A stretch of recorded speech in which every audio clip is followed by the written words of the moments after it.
Richard's poised to come on, and then we'll do the raffle, and then and Ian McGregor can finish the show. Okay.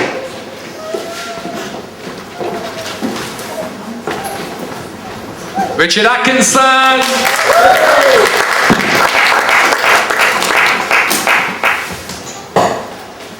The books that I've got on the counter is selling for Amazon, US bookshop sites. It's selling for £25. It's £6.50 here, so get it while it's cheap. Yeah. It's just come out here in America, which is unusual for a poetry book. I'm going to be a bit naughty and start with a naughty one, but I'm afraid everyone's probably been there. I don't think it's got any swearing in it, but it's a bit naughty. Happened in Grainger Street Market. It's called the Toilet Incident. It's not really a poem, but you know. The Toilet Incident. In the city, looking in charity shops for some books to give us presents, found Castle McCullers, The Heart is a Lonely Hunter, which is something I want to give to family and friends, so I had to get it. As walked to the counter, I felt a huge surge down below and walked in a very amusing way to the counter and prayed they could serve me at once so as I could go to a toilet. They did, and I had white linen trousers on. I noticed it showed any kind of wetness up immediately and glaringly, and wondered what hell would do with shit pants and how embarrassing it would be. Stood at side of counter, holding legs together, doing a kind of shimmy, still dance, praying I could still keep it in until book were given to me. Then ran to the nearest gents, angry when people got in my way. Someone noticed the anxious look on my face, and I looked at them and thought, Christ, I hope you never feel like I do. People seemed to be acting like they were out for a Sunday stroll. I was just about to shit self with the wrong sort of pants on that would show it all up big time. It was about honour. Prayed the toilet would be vacant, and one seemed to be, although closed. Pulled down my easy to see if liquid has been spilled on them linen fashion pants, and I prayed I was in time. The pulling down of the easy to see if you have shit yourself pants caused a chain reaction, and I prayed it would not make it to the trousers that were easy to wear comfort linen pants. They showed up big time if you shit yourself. Had a diarrhea problem since taking up drink as a hobby. The dark liquid poured into my knickers and the floor and the walls and the toilet and everywhere. It was like an atom bomb, or me deciding humanity was not really for me. I prayed don't hit the trousers. I looked down at my knickers, shoes, coat, belt, everywhere. My easy to spot diarrhea sufferer trousers, thankfully, yes, seemed to be spared. I thought there must be a God and hoped it was a woman, as most men, and I definitely stank when we had bad days out, in and out of hospital, and I wished for hospital and not public humiliation with my mental health issues. Started clearing up, hoping the toilet paper would last. My knickers were unwearable and could not work out how I would take them off and put them in the bin outside without being seen. Had to think quick, like a Spitfire pilot under attack by Nazi scum.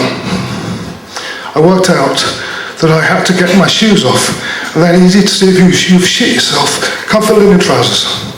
Then I could maybe get the pants off, and worked out that I would need to clean all the shit up from the floor in order to stop it from transferring to my trousers when I pulled them down and off, but could not work out how I would carry the knickers to the bin without being seen or smelled.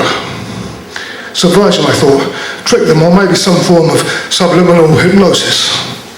Then a loud voice said out, "You had an accident, mister?"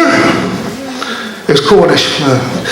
Yes, I replied, but I don't really want to discuss it in a public environment. I'll give you some spray and extra toilet paper. Thanks, I said. Had run out of paper a long time ago. He threw them over the door, over the locked prison I was in, and said, "Make sure you clean it all up." Yes, I replied, my body's given up. Nothing's working right. The blood puke, getting banned, the toilet problems that cannot be spoken of. I must be cursed, I thought. He's telling me I've just had an incident accident like I was a 2-year-old, not able to hold anything in. This feels like regressing. I'd come up with a plan about the knickers, wrap them in toilet paper. Maybe if I did it quick, people would not see me. So I cleaned up with the flowery spray goodness and figured it would take me 15 seconds to make it to the bin. I went out like a French resistance fighter, thinking, don't see my dirty pants. And someone came by, and I'm not sure if they saw my shit pants, and I put them in the bin. And I washed my hands many, many times, as if I had just got infected with a bad case of the OCD virus, thinking what I went through in the name of getting the heart is a lonely hunter. But it was probably worth it. At least that was spared. Cheers.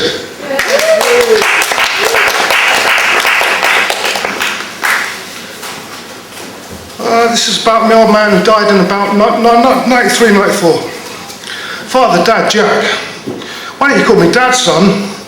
Bank slips all bloody lost. Empty sherry bottles, fuse taken out of cheap record player plug to prevent fuss when drunk, and he wanted it loud. Blind was a pensioner he described as a living dead person. Miserable bugger, moan. He helped out his unemployed mental health monk, drinking chum, only family he really had. I visit an Irish boozing friend is there. Dad played the tape I got him. The Singing Detective soundtrack, laugh, I almost cried. Dad laughed as well, bellyache type laugh. Thump, thump, thump on the armchair. He said I'd be giggling about it later. People would think me crazy. The idea of Dad sitting there with his boozing pal, complaining about miserable buggers, while the corny tape played about long-lost sweethearts. No life here, those bloody horses, the bloody pools, those bloody Tories, said whilst listening to old crooners talking about their lost true loves. It really made me laugh. Dad gave me a bar of chocolate at the end of the visit. I gave him a little money for cigarettes. In the hospital, we did not really speak. He told me to keep warm up north. Still smoking like a factory. Thought my back had gone. Dad was half dead, riddled with cancer, life out of eyes. Still moaning, there's no bloody life here.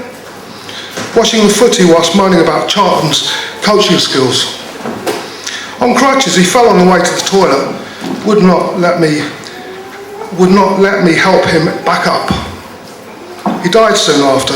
It took many visits to the doctor before they felt the obvious lumps under his armpits. He was full of it. No one wants to touch a dirty old man. The barstools. Don't let the barstools get you down, son. Yes, Jack. Sorry, Dad. Cheers.